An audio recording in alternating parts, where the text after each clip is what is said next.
안녕하세요. 알렉스입니다. 어, 제가 가상현실에 있는 사람들이랑 이야기를 하다 보니까, 제가 알고 있는 내용들을 유튜브로 만드는 게 좋다고 생각해가지고 영상을 올리게 되었습니다. 그래서 뭐 여러 가지 주제겠지만은 일단은 제가 관심 있는 경제와 돈을 주제로 영상을 올릴 예정입니다. 일단은 오늘은 짧게 진행 한번 해보도록 하죠. 일단은 과거에 사람들이 물건을 교환을 할 때 지금처럼 신용카드나 아니면 화폐로 한 게 아니라 이제 주로 물물 교환을 했었습니다. 물물 교환을 했었는데 실질적인 물건을 이제 교환을 했기 때문에 상당히 불편했죠. 그래가지고 이게 매우 불편한 교환 방법인데 뭐 간단하게 예를 들어가지고 A라는 사람이 빵을 만들고 B라는 사람은 생선을 낚시를 하고 C는 이제 밀을 재배해가지고 밀가루를 만들어요. 근데 A는 이제 C한테 밀가루를 사고 싶어 하고 B는 이제 빵을 사고 싶어 하는 겁니다. 그리고 C는 또 생선을 사고 싶어 하는 거고요. 그러면은 지금 A, B, C를 보게 되면은 각자 원하는 게 틀리고 갖고 있는 게 틀리잖아요. 그러면 이게 거래가 성립이 안 되는 겁니다. 게다가 빵을 갖고 있는 사람이 생선을 갖고 있는 사람이랑 이제 물물 교환을 하려고 그러는데 생선 한 마리 딱 들고 있고 빵 한 500g짜리를 바꾸면은 뭐 누가 더 손해일지는 모르겠지만은 뭐 제 입장에서는 이제 빵을 굽는 사람 입장에서 더 손해가 될 거라는 생각이 많이 들거든요. 그러면 그렇게 하면은 또 교환이 안 돼요. 그래서 이 물물 교환 방식은 상당히 그 인류한테 있어가지고 상당히 불편한 방법입니다. 그래가지고 이제 그 사람들이 이제 돈이라는 걸 발명을 하게 되죠. 분명한 사실은 돈은 발명이 된 겁니다. 생긴 게 아니라. 그러면은 이제 돈이 생기면 어떻게 되냐? A, B, C가 다 돈이 있어요. 그러면은 A는 C한테 돈을 주고 이제 밀가루를 삽니다. 그리고 B는 A한테 돈을 주고 이제 빵을 사고 C도 마찬가지로 돈을 주고 이제 생선을 갖고 올 수가 있는 거죠.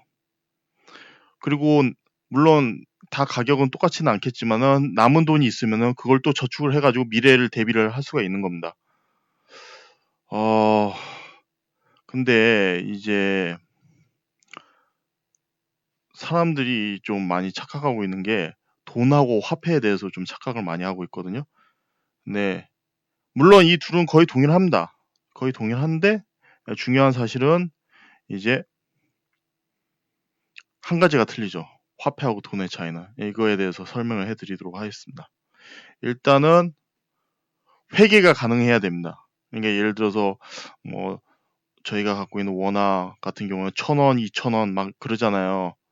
예, 단위로 계산이 가능하잖아요. 뭐 10,000원도 되고 1,000,000원도 되고 1억도 되고 이게 회계가 가능해야 됩니다.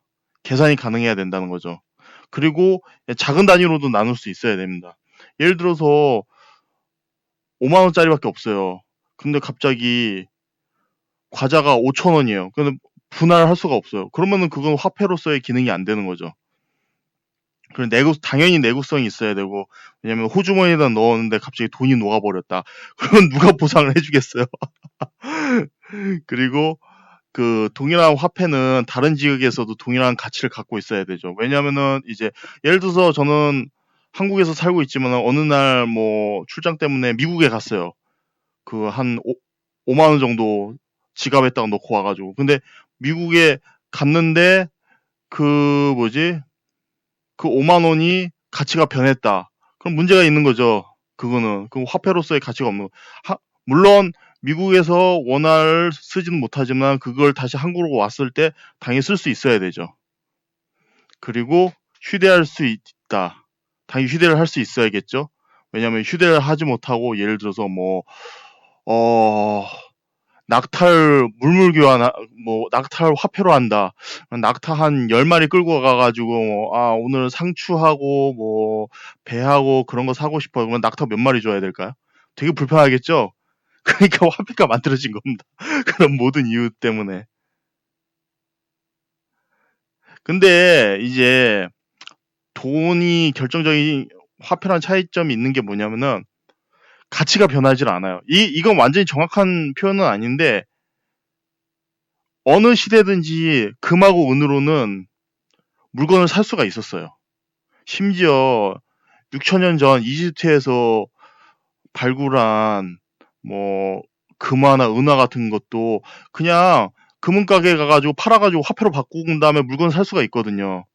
근데 예를 들어서 어 1930년대에 그 독일의 하이퍼 인플레이션이 일어났던 그 화폐를 지금 살 수 있을까요? 물론 골동품으로 팔 수는 있겠지만은 만약에 그게 많아졌다 그러면 실질적으로 가치가 0이에요. 가장 대표적인 게 이게 짐바브웨하고 베네수엘라죠. 그 국가들을 보면은 화폐가 어 억만장자들이 좀 많았죠. 그 국가에는. 물론 그 억만장자들이 이제 거의 대부분 굶었다는 게 문제긴 하지만은.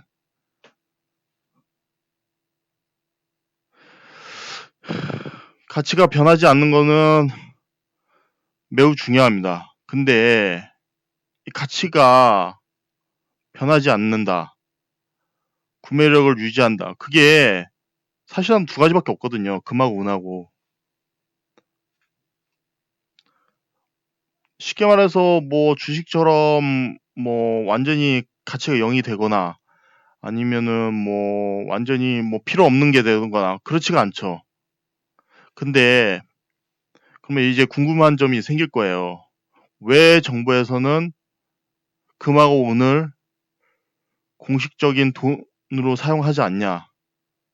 사실 이거는 역사적인 이야기를 좀 알아야 되는데 이렇게 하면은 이야기가 너무 길어지니까 그 다음에 어 어떻게 돈이 화폐로 넘어가게 됐는지를 이제 부분별로 역사적인 설명을 같이 하도록 하겠습니다.